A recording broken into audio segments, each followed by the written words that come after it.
Boa tarde para todos. Sejam todos bem-vindos.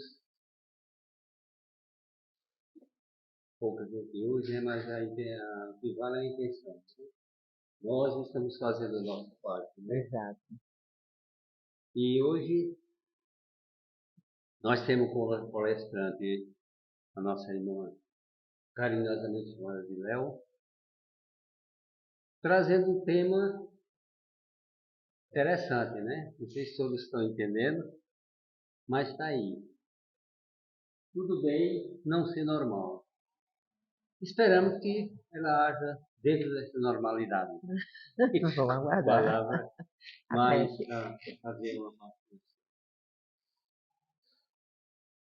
Pai, nesse instante, estamos aqui, prestes a iniciarmos mais uma reunião, e por esta razão temos a necessidade de pedir tuas bênçãos, porque és poderoso, és sábio, e contamos com a tua ajuda, Senhor.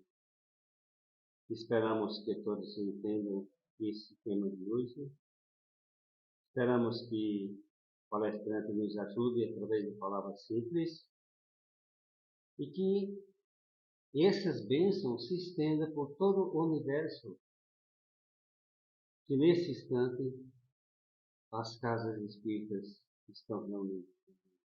Pedimos todo o apoio, hoje e sempre, e assim seja. E assim Com a palavra seja. a nossa irmã. Vamos lá.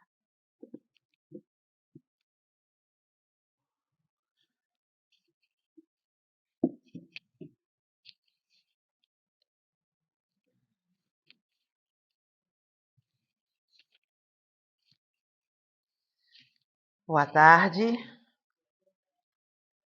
Rogamos a presença do Mestre, dos nossos guias e protetores, para que possamos trazer, ou para que possamos refletir juntos sobre um tema que aparentemente parece ser diferente, mas eu tenho certeza que vocês vão concordar comigo. É diário e nós nos deparamos com ele o tempo todo na nossa rotina. Então, que Jesus possa nos amparar, nos conduzir, para que possamos compreender o que o Evangelho nos traz acerca deste tema. Tudo bem não ser normal. E para quem gosta de série como eu, sabe que é o tema de uma série, um dorama, né? Uma série coreana. A escritura que a gente traz é uma que está no Evangelho de João, capítulo 10, versículo 10. Eu vim para que tenham vida e a tenham em abundância. Abundância é quantidade, não é? Então Jesus nos diz que é para a gente ter vida e vida em abundância, ou seja, vida, bastante vida, não é? E trazendo para a compreensão evangélica é vida de qualidade, especialmente no campo emocional, que é onde a gente mais adoece e é onde a gente menos consegue se compreender. Porque uma doença física tem os médicos, né? E hoje a medicina é extremamente evoluída, é tanto exame que descobre até doença que a gente não consegue nem pronunciar os nomes. Mas quando a gente vai para o campo emocional, ainda estamos aí com alguns problemas há muitos e muitos anos e ainda não conseguimos solucioná-los, não é? Então essa é a nossa proposta, refletir sobre isso. Então, esses jovens são os atores principais dessa série. Essa série, ela é de 2020, ela tem 16 episódios na Netflix, e ela é bem interessante porque ela fala assim, esse rapazinho, o mais jovem, são dois irmãos, né? Os dois irmãos e essa moça. Que aparentemente são três pessoas totalmente estranhas. O rapaz, o mais jovem, ele representa um autista. Então, no primeiro capítulo, a gente pensa que a série é sobre autismo. É o irmão mais velho, que eu não vou pronunciar os nomes, porque os nomes são todos em chinês, sem condições. Mas termina com tem, todos eles, né? Tem, tan, né? Esse é o san, né? Santé, né? E o de cá é o gantê. E a do meio é mon, não lembro bem, porque os nomes são difíceis de pronunciar. Mas enfim, então o que é que fala o dorama? O irmão mais novo tem que tomar conta do irmão mais velho. Eles têm mais ou menos 12 anos de diferença. Só que o irmão mais velho é autista. E ele acompanha esse irmão desde que ele nasceu, né? Porque quando ele nasceu, o irmão já existia. Então, na infância dele, a mãe dele disse sempre para ele que ele veio ao mundo para tomar conta do irmão mais velho. Então, ele é um jovem cheio de traumas, porque ele não teve infância. A infância dele foi toda para tomar conta do irmão, que era autista, na escola, que a gente sabe que a escola é um ambiente adoecedor. A escola, os alunos, as crianças, os jovens, eles têm um poder de torturar que é uma coisa assim absurda, né? Que hoje a gente entende como bullying. Na minha juventude, na minha infância, não tinha essa palavra, essa não existia, e era briga mesmo. Hoje não, né? Hoje é bullying e tem tratamento, e tem acompanhamento, e tem todo um compromisso social para que isso seja tratado. Mas o que não impede, não é isso? Então, imagine, uma criança tomando conta de um jovem que acha que é criança, não é? Então, foi bem difícil. Quando esse jovem, o mais velho, o mais novo, tinha 12 anos, a mãe dele foi assassinada e o irmão mais velho, que é autista, é quem vê a mãe ser assassinada. E ele repara no broche da pessoa que assassinou a mãe dele uma borboleta. Então ele fica com trauma de borboleta. Só que na cidade onde eles moravam, no interior da China, tinha um determinado tempo que tinha assim, como se fosse uma praga de borboletas, e aí ele entrava em pânico.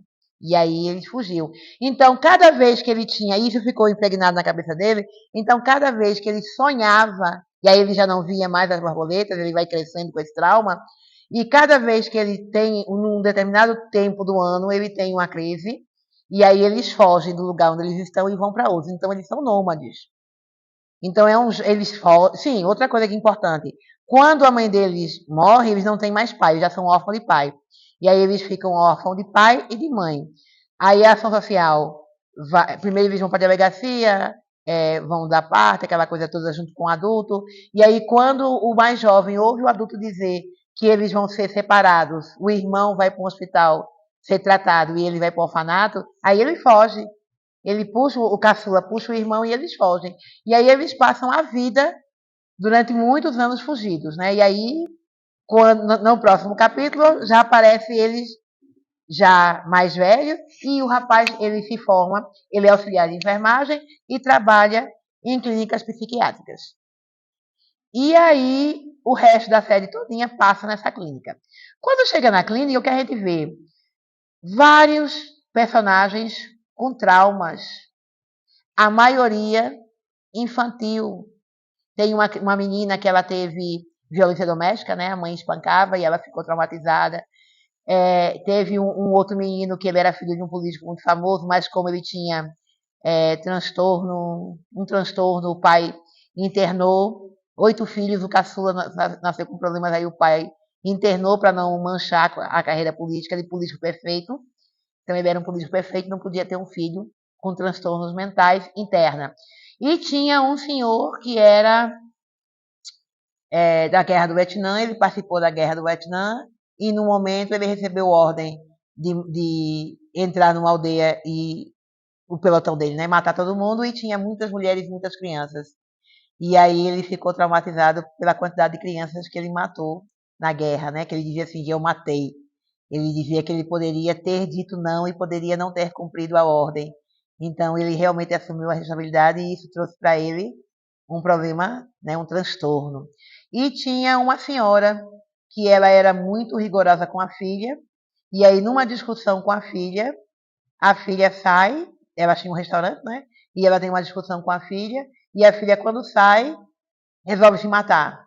Aí fica no meio dos carros e é atropelada, né? E aí a mãe se desespera, também tem o transtorno mental. Então todos eles têm traumas do dia a dia, quem não tem trauma? Só que eles são internados num hospital psiquiátrico.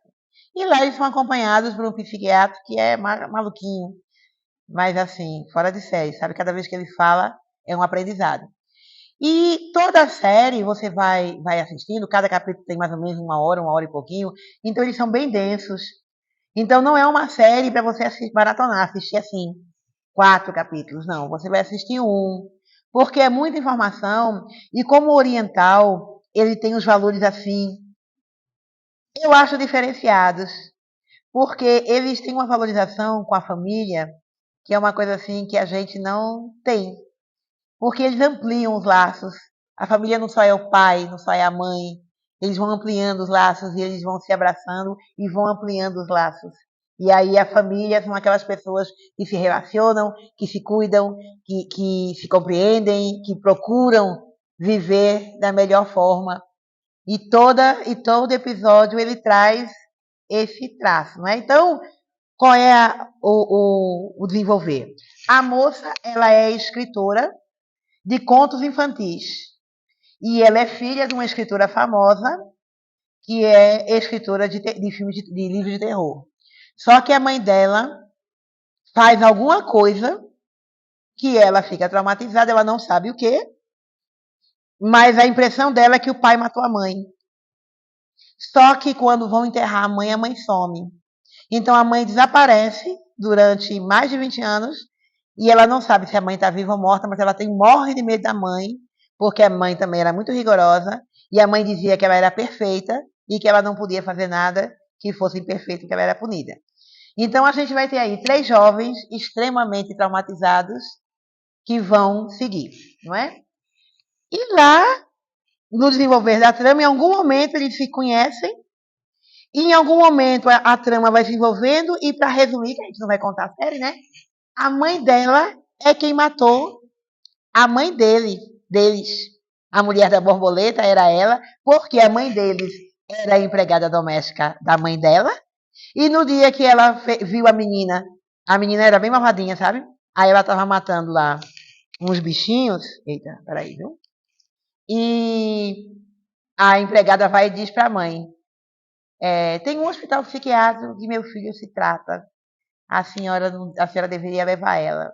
Aí a mulher fica enlouquecida porque diz que ela disse que a minha filha era louca. Na verdade, quem era a filha não era, né? A filha era traumatizada. Quem tinha um problema sério era a mãe, né? Que admirava quando a filha fazia as maldades. Ela estimulava a menina a fazer maldade. Então, o que acontece? Ela é criada sozinha num castelo, numa cidade do interior, e eles vão ganhar o mundo. Lá pelas tantas, ele precisa voltar para essa cidade, e aí é quando eles se conhecem, não é? E eles se conhecem um pouquinho antes, mas é quando eles se conhecem mesmo. E aí, o que acontece? Ele descobre que a mãe dela, matou a mãe dele, só que aí eles já estão envolvidos emocionalmente. E aí ele lembra que o irmão diz para ele que ficar preso ao passado é não conseguir seguir. E que é preciso superar o trauma. Então, praticamente em todos os capítulos, a partir do 7º, do 8º até o 16º, eles falam isso. Ficar preso ao passado não trata o trauma, e o trauma precisa ser superado. Então, o que ele faz? Ele tem um trauma, que a mãe dele morreu, e ele agora já sabe quem foi que matou a mãe dele, só que a mulher que matou a mãe dele é a mãe da menina que ele namora. E aí, faz o quê, né? E aí ele diz, não, tem que perdoar. Então, como é que eu vou tratar meu trauma? Através do perdão. E aí eu disse, pronto, tem a série espírita. Só que ela é longa, né, minha gente? A gente resumiu aqui, né? Para vocês assistirem. Então, enfim, ele fala sobre isso, não é? Eu tenho vários traumas, preciso tratar meus traumas, enquanto eu estou preso ao passado, que é o menino com as borboletas, só quando ele admitiu que tinha trauma com borboleta que ele pôde tratar e superar, e só quando ele aceitou que ele tinha outra família além dos pais dele que tinham morrido, que eram as pessoas que acolheram ele durante a história, é que ele podia superar. Então, supera os traumas através do perdão. Auto-perdão, né? Me perdoo, e perdão daquelas pessoas que, na minha compreensão, me fizeram morrer. Me fizeram sofrer, desculpe. Mas o nosso mote não é esse. Esse foi só para a gente refletir e trazer curiosidade. O que é ser normal? Se é tudo bem não ser normal, primeiro vamos saber o que é ser normal. O que é que se compreende por normal? Então, qualidade do que é normal segundo normas ou regras estabelecidas. Gravem isso. Qualidade do que é comum, habitual. Características do que é permitido, aceito pela sociedade. Então, normalidade é a qualidade ou condição daquilo que é normal, que está em conformidade com as normas ou que se encontra no seu estado natural. No sentido geral, o termo normalidade faz referência àquilo ou àquele que se insere nos valores médios. Então, veja só. Então, são regras estabelecidas. Então, normal, alguém estabelece as regras. E aí ele diz, característica do que é permitido, aceito pela sociedade. E a gente fala o tempo todo, a sociedade é que impõe. Como se sociedade fosse uma instituição sem pessoas. Não existe pessoas. Quando a gente fala, não, a sociedade me obriga a fazer isso. O que é a sociedade? Ou quem é a sociedade? Porque quando eu falo sociedade, eu estou me excluindo, né? A sociedade, então eu não faço parte disso. Então eu não pertenço, eu não tenho nada a ver com as regras estabelecidas, eu não tenho nada a ver com o que decorre daquilo que é esperado, daquilo que é considerado normal. Mas quem é a sociedade? Quem é que estabelece essas regras? E se não somos nós? Alguém compõe. E se nós aceitamos essas regras como normais, não é? O que a definição diz? Aquilo que é médio, ou seja, aquilo que é maioria, aquilo que é... A gente sempre tem um extremo, né? A gente tem um extremo daquilo que é muito negativo, um extremo daquilo que é muito positivo, mas a gente tem uma média. E a maioria segue a média. Então, a maioria segue as normas, sem sequer, muitas vezes, questioná-las. Então, quando se diz que determinada pessoa é normal, quer dizer que apresenta um comportamento e aparência que é socialmente aceitável e comum. Agir com normalidade é o mesmo que seguir comportamentos que são esperados de acordo com determinada situação. Como, por exemplo, não é? Por exemplo mesmo, vamos mudar. Nós espíritas, né? Então, o que é esperado de uma pessoa... eu sou espírita. Então, a gente espera o quê? Que a pessoa já tenha pelo menos lido as 1090 perguntas do Livro dos Espíritos. Vocês já leram? 1090 não, 1018, né? São 1000 e quantos? Alguém lembra? Eu sou espírita. 1018, ó. E aí? Alguém já leu todo o Livro dos Espíritos? Pois tá. Acredito, né? Eu não estava me lembrando nem quantas perguntas tem. Eu já li, mas se eu disser a vocês que eu já compreendi, eu estou mentindo. Eu já li, porque nós fizemos um estudo aqui, nós passamos 2 anos para ler as 1019 perguntas, 2 anos. E eu acho que tenho assim memorizada 3, 4, e tem algumas coisas assim que eu me lembro e consigo fazer referência. Mas dizer, como alguns, segundo a pergunta tal, do capítulo tal, do Livro dos Espíritos, está lá a resposta. Não, ainda não estou assim. Mas eu me considero espírita. Então, será que meu comportamento é normal? É anormal? Eu sou uma espírita normal? Sou uma espírita anormal? É para a gente estar na média, é para a gente trazer essas reflexões, não é? Então, é aquilo que é esperado de um comportamento socialmente aceito. Então, aquelas pessoas que têm comportamentos que não são aceitos por por esse grupo, porque quando eu cheguei aqui, eu só tenho 60 anos, né, o mundo tem muito mais do que isso, já tinham regras pré-estabelecidas, que eu já precisava cumpri-las. Eu não é? Por exemplo, quando a gente vai para uma escola, quando a gente chega na escola, aquele aluno que não se adequa, hoje, pelas modificações, e é uma evolução, ele não pode mais ser expulso. Mas a minha geração era. Um aluno mal comportado, um aluno que respondesse professor, um aluno que desse muito trabalho, ele era advertido, ele era suspenso e ele era expulso. Eu me lembro que eu estava numa escola em Recife, e era uma escola pública, né? E eram duas escolas, né? A escola que eu estudava chamava-se Gilberto Amado, e a do lado era o Clóvis Belivacqua. Então, aqueles alunos que não eram bem-sucedidos no Gilberto Amado, eles eram transferidos para o Clóvis. Então, ninguém queria estudar no Clóvis, porque imaginem, todo aluno trabalhoso que saiu daqui foi para ali. Quem quer estudar numa escola dessa?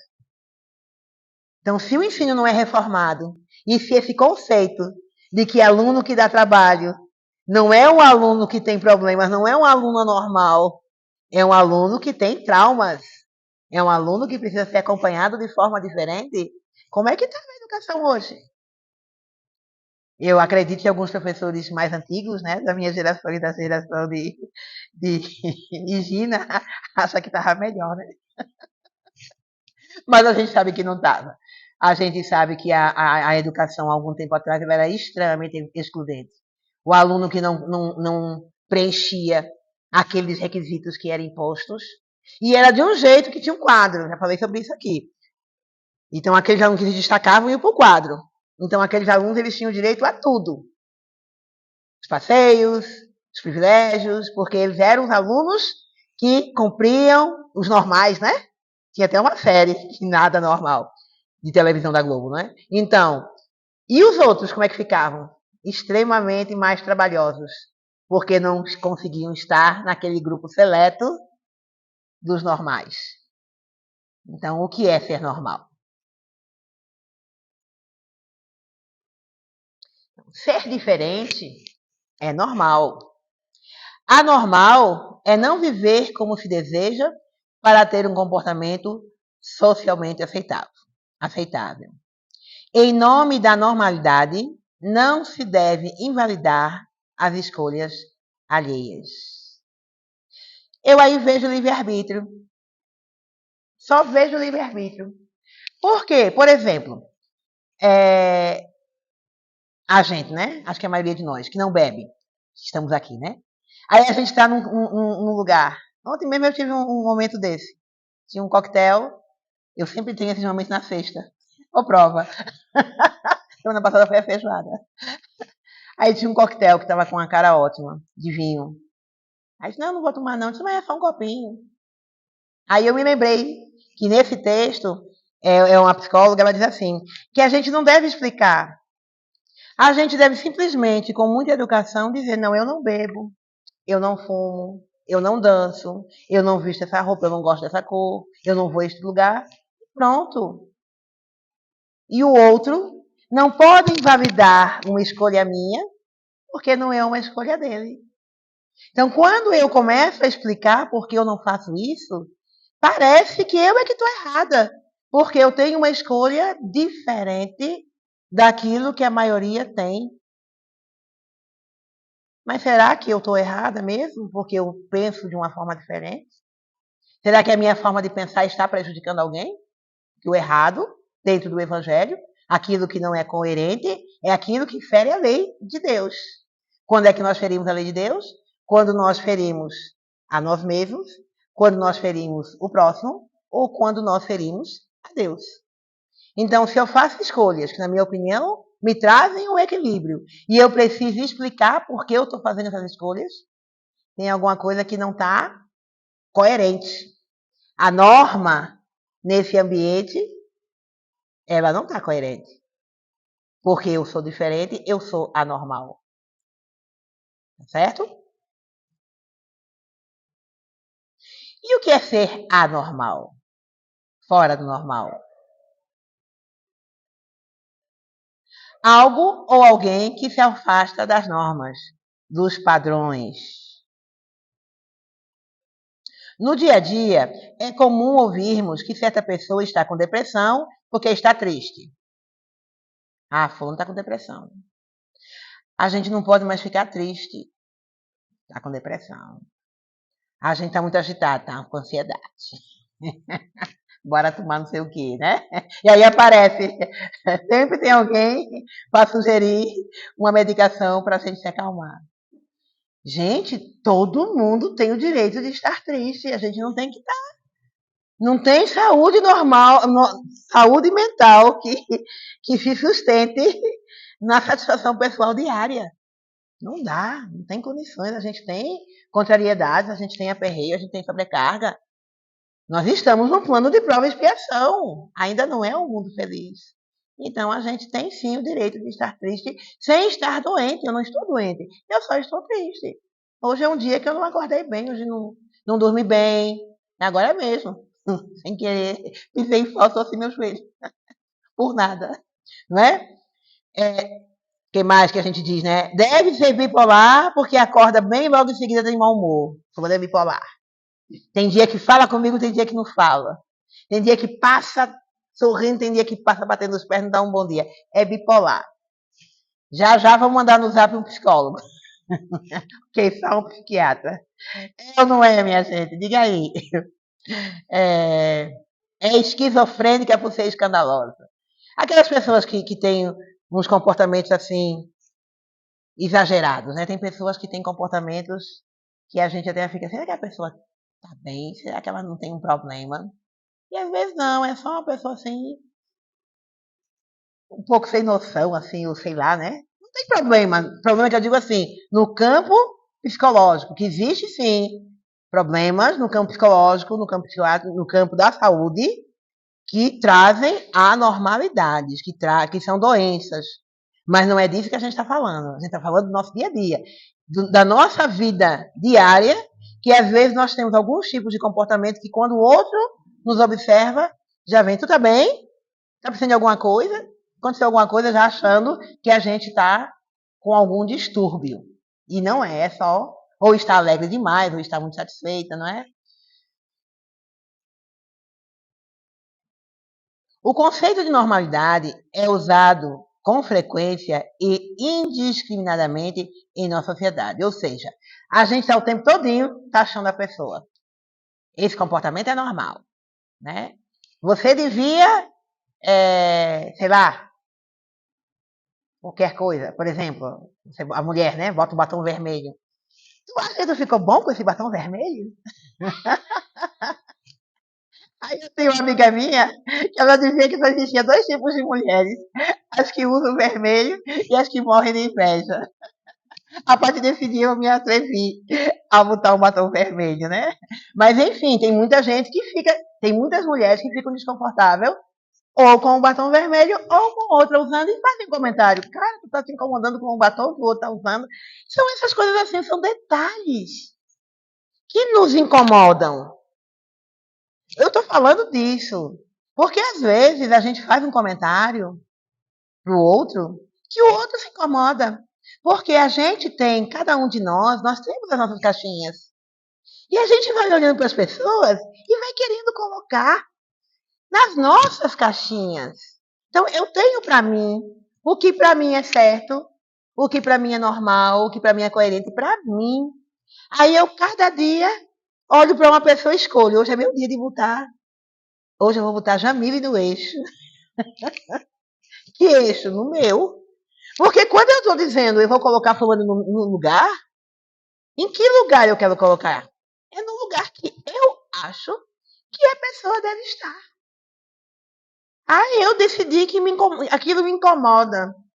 Eu não consigo conviver com fulano porque fulano me incomoda. Então, no lugar de olhar para mim e me compreender, entender em mim o que me incomoda, eu quero que o outro mude. Eu quero que o outro saia do espaço onde ele está e venha para o espaço, para o meu espaço de normalidade, para que eu me sinta confortável. E agora sim eu estou confortável. Está todo mundo desconfortável, mas eu estou bem. Então hoje eu estou feliz, porque hoje todo mundo fala o que eu quero. Olha, abaixa a ditadura, né?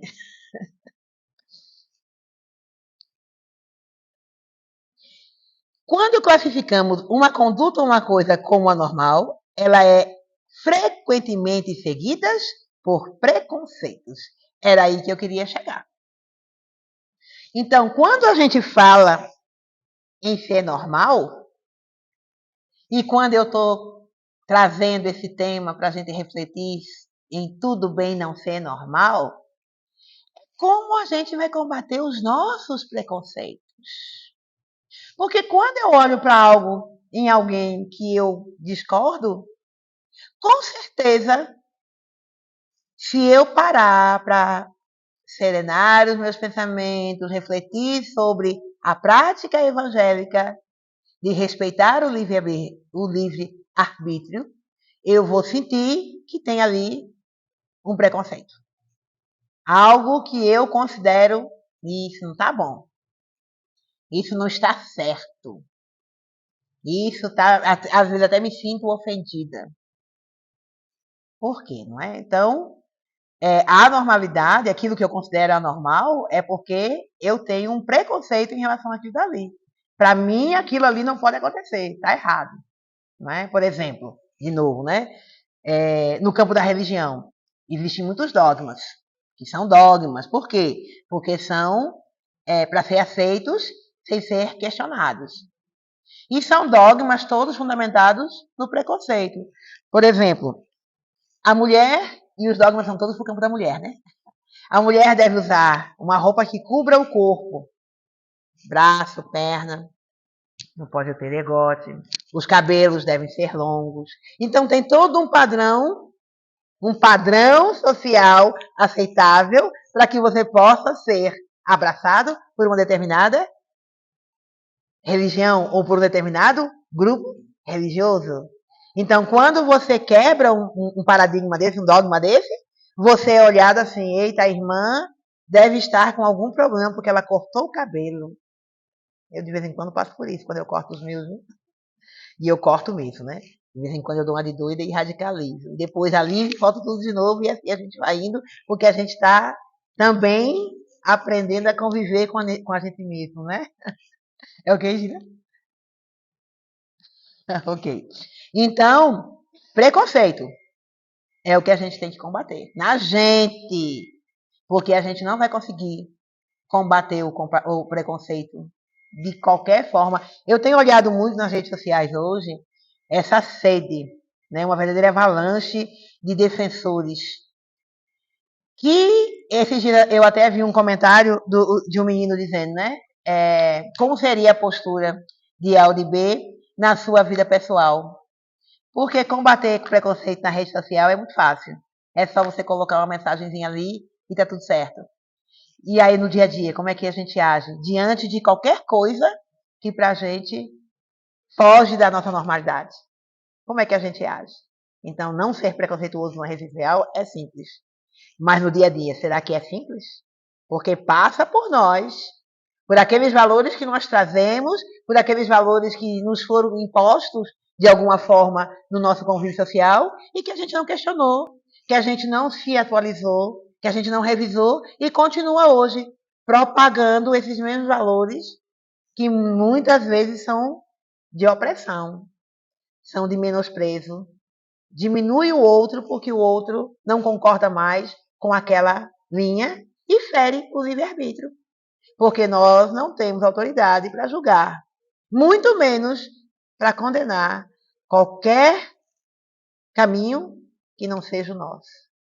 O único caminho que nós podemos julgar e condenar é o caminho que nós fazemos. E ainda assim, muitas das vezes precisamos ser indulgentes conosco, porque nós somos imperfeitos. Provas e expiações sempre. E o que é ter um comportamento socialmente aceitável? Foi o que a gente falou, né? É necessário estar adequado a um padrão e se ver constantemente dentro de comportamentos comuns a outras pessoas, ou seja, comparação. Só me lembrei da palestra do irmão, que ele disse que o que mais adoece a humanidade é a comparação. Eu acho que foi Janeildo, não foi? Que ele trouxe algumas estatísticas, né? E qual é a doença? E eu até disse que era ansiedade. Ele disse comparação. Comportamento socialmente aceito é aquele que está dentro de um padrão e que tem que ser constantemente comparado a outras pessoas. Eu estou me comportando igual a fulano que diz que o comportamento aceitável é esse? Ó, a comparação. Comparação não é uma coisa boa. O que é ser normal para a psicanálise? Que inexiste como estado de harmonia ou plenitude, pois o conflito e a divisão são constitutivos do sujeito. Ou seja, inexiste. Não pode existir um comportamento socialmente aceitável. Por quê? Porque nós temos inúmeras sociedades. Por exemplo, aqui para nós, que os ocidentais, que as mulheres têm muita liberdade, as mulheres têm uma vida que em alguns países do Oriente elas seriam até mortas. Não é? Desafiar o marido. Tem lugares que as mulheres não podem nem olhar. Elas têm que falar com o marido de cabeça baixa. Mas é um comportamento aceitável. Então não pode existir, porque cada sociedade, e dentro de uma mesma sociedade, tem vários núcleos, não é? Que pensam a vida e que vivem a vida. Por exemplo, a questão dos veganos. Uma pessoa que é carnívora, entender uma feijoada vegana, não é feijoada. Uma feijoada que não tem, que só tem carne e que só tem feijão e verdura, não pode ser feijoada. Não é isso? Mas o vegano come com o maior prazer e não tem problema nenhum com a feijoada vegana dele lá. Entendeu? Então, o que seria? Então, para psicanálise, inexiste. Por quê? Porque a divisão faz parte. Nós estamos o tempo todo construindo, né? Nos construindo, nos desconstruindo. Então, a gente está o tempo todo nos questionando. Precisamos estar, faz parte da nossa evolução. Para a filosofia, é entendida relacionada com a moralidade, a um modo de ser correto e adequado socialmente. Para que a pessoa seja vista como normal, tem que se mostrar e agir de uma maneira específica, entendida como adequada para um grupo social determinado. Foi aquele exemplo da religião que a gente citou, né? Então, para a filosofia, ela está relacionada com esse aspecto moral, né? Como é que você se porta nesse campo diante da vida, mas de acordo com aquele grupo em que você está inserido. Se você quer fazer parte daquele grupo, você tem que viver da forma como aquele grupo propõe que aquele é o certo.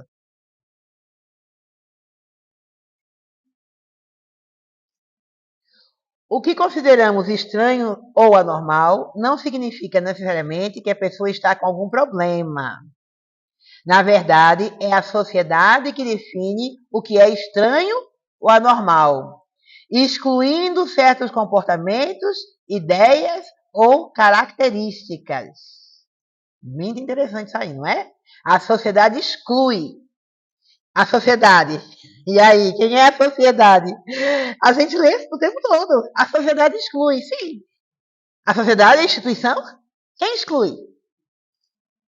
Nós? Nós? Perfeito. E aí? Nós somos esses? Isso explica a grande variação ao longo da história na classificação do que é considerado normal ou anormal. Por exemplo, há séculos, matar alguém por questão de orgulho era considerado normal. Hoje achamos isso estranho ou imoral. Era a questão da defesa da honra, né? O homem que se sentisse traído, ele podia matar a esposa sem problema nenhum e estava tudo certo. Ele tinha esse direito, né? Estava lavando a honra dele. Hoje em dia ele vai ser julgado, como é o nome? Feminicídio, né? É específico, feminicídio. Vê como a sociedade evoluiu. Eita. Ah, sim. Sair.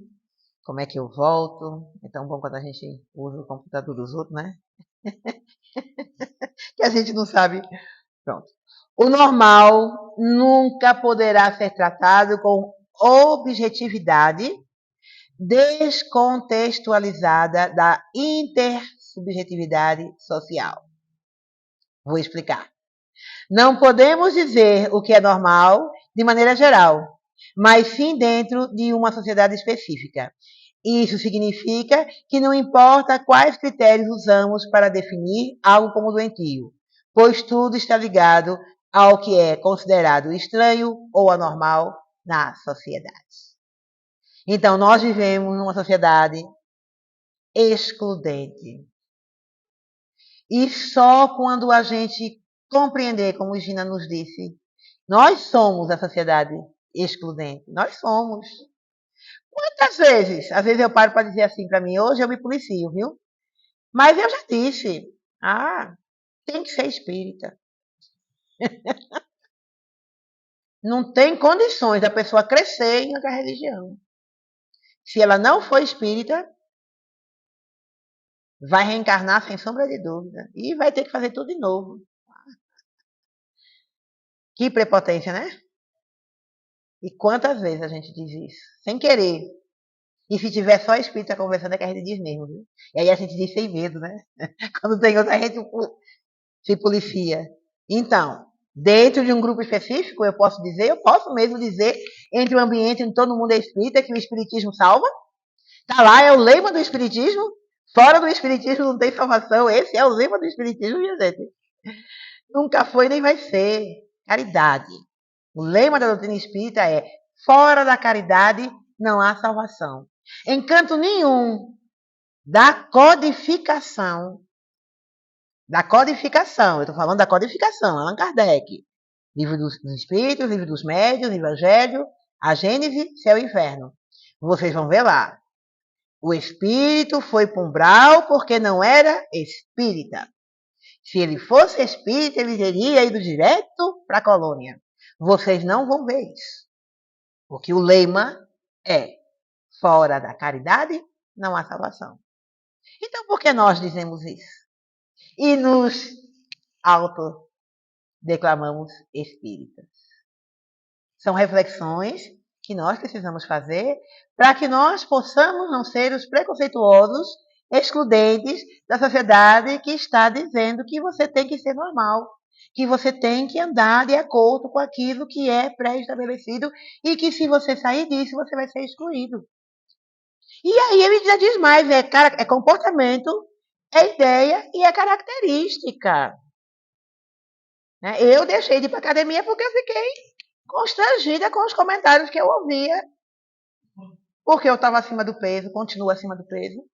Você não vai aguentar, não vai fazer. Tinha uma moça que toda vez que eu subia no step, ela reclamava: vai ter que diminuir o ritmo, porque eu não conseguia acompanhar o ritmo. Claro que eu não conseguia acompanhar o ritmo. E aquilo me incomodava a ponto de eu sair da academia. Pronto, não vou fazer academia. Não me sinto aceita na academia porque não estou no corpo das meninas. Mas, gente, a gente vai para lá justamente para melhorar. Como é que a gente vai ser excluído? Mas não era da dona da academia, não, viu? Nunca. Era as meninas, era uma academia só de mulheres. Né? Outra coisa na questão, já que o assunto é esse. Aí a gente tem um que eu digo que é o mito da mulher magra. Porque a obesidade hoje é uma doença mundial. Né? Sobrepeso. A gente vê a preocupação lá no agente de saúde da gente, ela faz um controle, ela conversa, ela orienta, ela reúne, ela leva assim um compromisso de verdade com os nossos hábitos. Porque a obesidade é um problema sério. Não só no campo da doença física, porque a gente vai engordando e vai ficando sem disposição, como no da saúde mental. Porque nós somos olhadas de forma...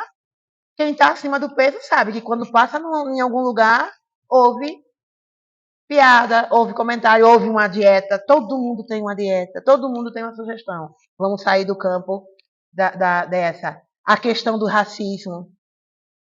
Ontem me aconteceu algo, eu passo por situações aqui em Triunfo que às vezes me entristece. Eu gosto muito dos caretas, né?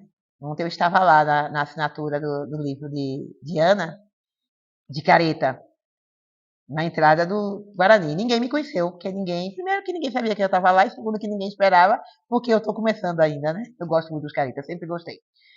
Aí no final, as meninas da coordenação pediram pra gente tirar a máscara, tinham muitos caretas, viu? Que eu fiquei com a máscara até o final. Aí no final a gente saiu, terminou, né? Aí a gente ia ter um coquetel, e eu tirei minha máscara e fiquei lá embaixo, na entrada ali, da recepção. Aí as pessoas olhavam pra mim com a cara de surpresa.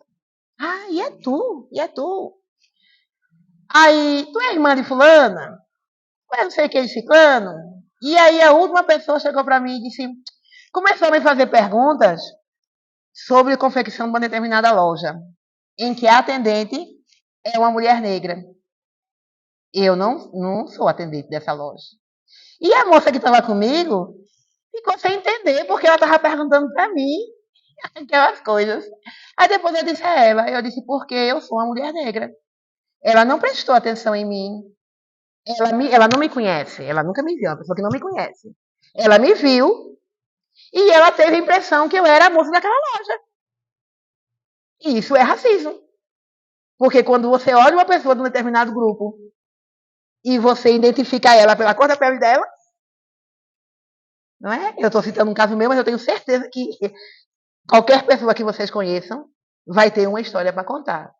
E tem tantas outras, entendeu? Então, para quem passa, é constrangimento. Para quem passa, afeta sim a saúde mental. Então, o preconceito, a discriminação é uma coisa muito complicada para qualquer pessoa que passa por uma situação dessa. É uma pessoa que é alta demais, que é baixa demais, que é branca demais, que é preta demais, que está fora daquele padrão socialmente aceito, que foi imposto há não sei quanto tempo atrás e que está ou que já passou da hora de ser quebrado. E que nós, a sociedade, é que temos o papel de quebrar. Cada um de nós, na nossa postura, na nossa vivência. Eu vou pular isso aqui, por quê? Não vou pular. Por que não posso pular? Que ele vai explicar o vídeo. Vai dar tempo, 8 minutos. Qual é a chave para que a gente se sinta normal dentro nós desse aspecto de anormalidade? Autoconhecimento. Autoconhecimento. É a gente saber quem a gente é. É a gente saber aonde nós estamos. Nós, cada um de nós, individualmente. Por quê? Porque o autoconhecimento, ele nos faculta a amar a Deus e ao próximo, transformando-nos pouco a pouco moralmente. Esse moralmente não é aquela questão moral do certo e do errado. Moralmente é aquela questão dos princípios evangélicos. Nós temos uma bússola, o Evangelho de Jesus, que nos ensina o melhor caminho a percorrer. Está lá. É só a gente ler ou ouvir num audiobook, que hoje não precisa mais ler, né? A gente bota um fonezinho de ouvido, vai fazer caminhada e está ouvindo o Evangelho. E saber que moral é essa? É a moral do Cristo. É o ensinamento de Jesus. Então, autoconhecimento nos mostra aonde é que nós já estamos na nossa vivência evangélica. Conquistar equilíbrio emocional ao disciplinar nossos impulsos e reações. A agir após reflexões e não a reagir impulsiva e danosamente. Então, autoconhecimento, serenidade nos dá um freio. A gente pensa, a gente se entristece, porque pode sim ficar triste, mas a gente não se revolta, porque entende que para o outro ainda é o universo do outro. O outro ainda nos vê, o outro ainda vê o mundo dessa forma. Em algum momento ele vai despertar e eu não posso mais me magoar porque o outro ainda não caminhou. Eu não posso mais. Autoconhecimento me liberta de andar agarrado com aquilo que foi passado. O passado precisa ser superado para que a gente possa seguir. Saber que não basta ter uma religião, orar e pedir, sem nada oferecer de nossa parte. mas que devemos vivenciar os ensinamentos do Evangelho. É essa a moral, não é? A gente tem uma denominação religiosa, está vinculada a qualquer uma que seja, que está nos dando alguns ensinamentos que a gente só vai crescer com eles se a gente colocar em prática. Só ler não nos ajuda a crescer. É a base, né? Não só ler, não. É ler, ouvir e praticar, não é mais. Ler, ouvir e praticar. É uma tríade. Sofrer provas com resignação por nos dar a conhecer as suas causas e mesmo em meio a essas provas, a agir na construção do bem comum, a realizar, enfim, a transformação moral que nos leve à prática do bem consciente, deliberadamente. É o lema do Espiritismo, praticar o bem sempre. Consciente, fazer o bem, porque é o certo a fazer e eu vou fazer. Independente do que o outro esteja pensando, agindo, reagindo ou fazendo. E esclarecer-nos quanto ao futuro espiritual, revelando a inexistência de céu e inferno, no sentido tradicionalmente considerado, desenvolvendo assim a fé no futuro. Então, autoconhecimento, que é a proposta da doutrina espírita, cada um preocupado com a sua própria evolução. E nesse caminho, mesmo através de tanto problema, de tanta dor, de tanta mágoa, de tantos dissabores, trabalho na construção do bem comum, para que a gente possa transformar essa sociedade que nós fazemos parte, que nós estamos inseridos, não é? Por quê? Porque nós temos a fé no futuro. O futuro realmente vai nos abrir portas que são indispensáveis. Tinha um vídeo, eu não vou botar, porque eu não vou tomar o tempo, tá certo? Mas eu vou postar lá no grupo, que é uma fala de uma palestrante sobre como a proposta do Espiritismo para o equilíbrio emocional, não é? Por quê? Porque Jesus nos diz: eu vim para que tenham vida, e vida em abundância. E aí a proposta do Espiritismo, fundamentado os pilares, não é? Comunicabilidade, múltiplas existências, reencarnação, imortalidade da alma e compreensão de Deus, é 8 minutos. Bota? Onde é que está aqui?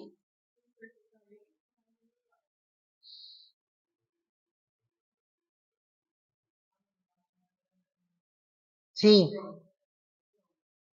Quê? Ah, sim, no Chrome. Ah, põe aí. Onde é que eu clico aqui? Sim, só no Play, né? Deixa eu acelerar aqui um pouquinho.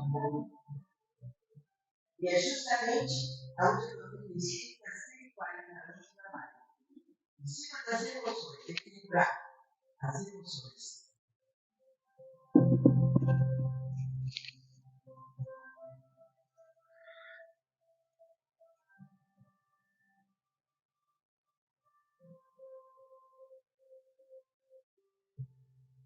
Nós temos, então, a diretriz bem clara do Evangelho nos deixa. Ame, perdoe e trabalhe. Deve ser a nossa caminhada. Ame, perdoe e trabalhe. Amar significa desejar bem a todos e fazer o bem em todas as circunstâncias. Perdoar quer dizer esquecer qualquer mágoa, qualquer ofensa, qualquer dificuldade. Esqueça. É muito mais fácil a gente esquecer do que ficar com as ofensas e os aborrecimentos ocupando espaços em nossa vida. Os espaços que existem devem ser preenchidos pelo bem, pelo perdão. E trabalhar sempre no bem vai nos fortalecendo cada vez mais, para que melhor entendamos o porquê estamos aqui. O que estamos fazendo aqui nesse planeta tão bonito, que nos acolhe com tanto amor e nos dá tanta chance de trabalho construtivo. Quem foi que nos criou, que nos mandou para aqui? É justamente aí que nós vamos entendendo que a obediência à lei de Deus ensinada por Jesus é o amparo maior que nós podemos conquistar, procurando seguir a orientação que Jesus nos deixou. É que nós vamos encontrar paz dentro de nós. Ainda que nos ofendam, não vamos pedir que vivamos em paz. Aquela paz íntima que nos deixa dormir e até sossegados. Aquela paz da consciência equilibrada com o bem. Aquela paz que nos fortalece, nos dá mais saúde, porque resguarda as nossas emoções das maldades do mundo, da ignorância que domina a maior parte da humanidade. Ignorância das leis de Deus. Porque estudar todos estudam, mas não estudam as leis de Deus. A humanidade não faz questão de entender a razão da vida do Cristo na terra. Porque Jesus se deixou crucificar. Se deixou crucificar. Ninguém tem interesse de servir a seara do Cristo. A seara do amor, a seara do perdão, a seara do trabalho que edifica e faz você feliz diante da vida. E faz você uma pessoa verdadeiramente esclarecida. A cultura do mundo vale hoje, amanhã já não vale.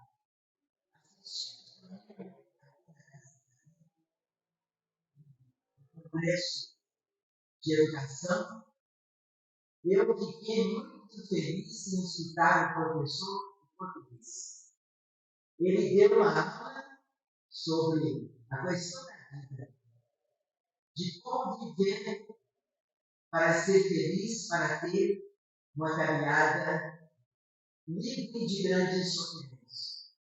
E nos ensinou que a emoção é a força poderosa do ser humano.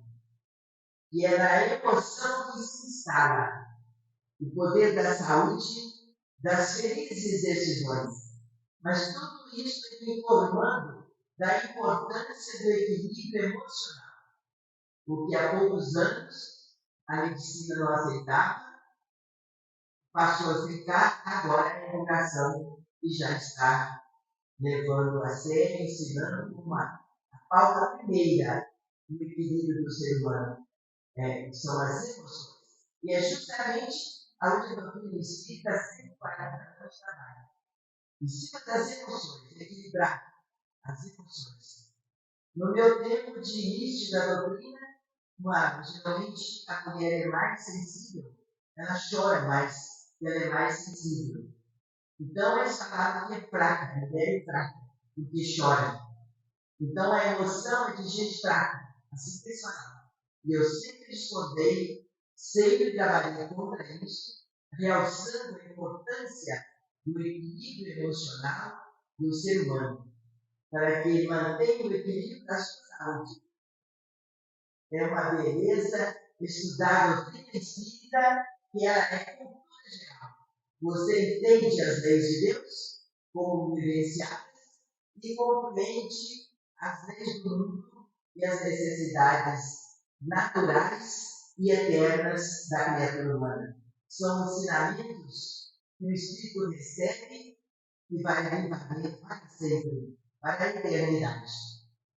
Então, nós precisamos estudar a doutrina espírita, mesmo não sendo espírita. A doutrina vai ensinar a cultura espírita.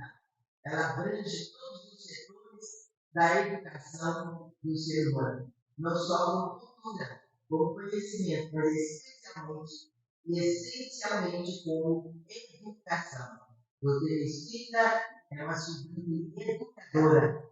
Educa o espírito eterno. Nós precisamos, então, buscar na doutrina esse equilíbrio, essa força, porque nós estamos muito distantes da vivência cristã.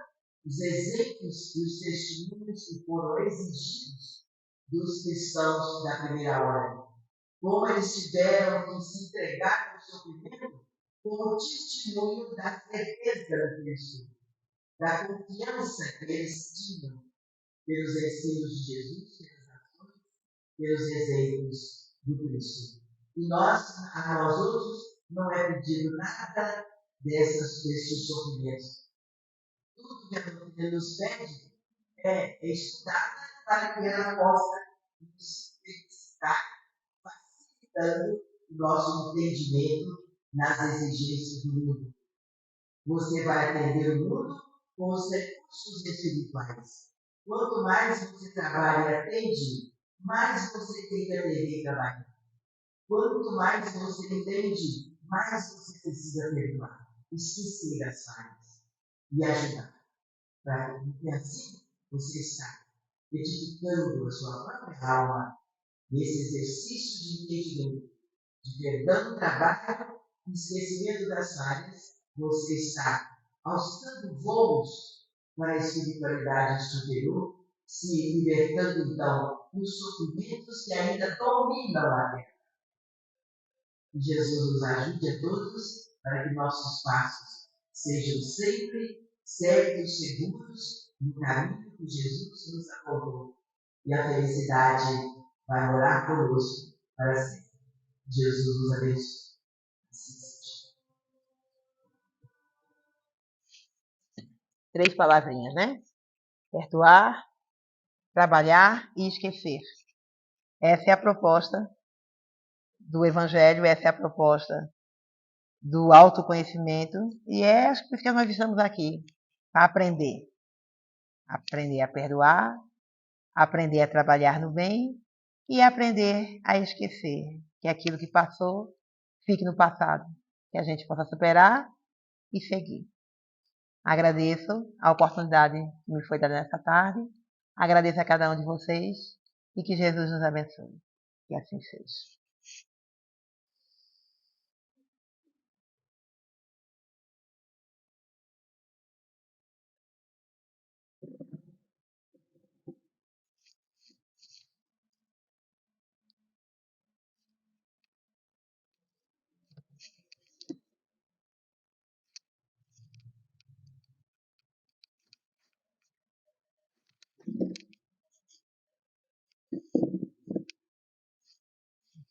Agora está vendo mesmo. De quem? Salomão. Sei, mas dizer. Hã? Isabel Salomão. Ele é perfeito. Todos ouviram bem o que ela falou, né? Fazer bem em todas as ocasiões. E enfatizou bem estudar o Espiritismo. E eu vou mais além. Estudar o Espiritismo porque toda nessa vida existe um porquê, né? E por que estudar o Espiritismo? Porque o Espiritismo ele ensina tudo que as religiões ensinam. Existe, segundo as estatísticas, existem 10.000 religiões. E o Espiritismo tem essa capacidade de explicar tudo que essas religiões explicam e mais do que elas não explicam. O Espiritismo faz tudo isso. Por isso é muito importante, como ela falou, estudar o Espiritismo. Quero agradecer a presença de todos, o silêncio, e convidá-los ao mesmo tempo para sábado, nesse mesmo horário, estarmos aqui novamente. E para encerrarmos, vamos pedir à nossa palestrante que nos dirija em oração.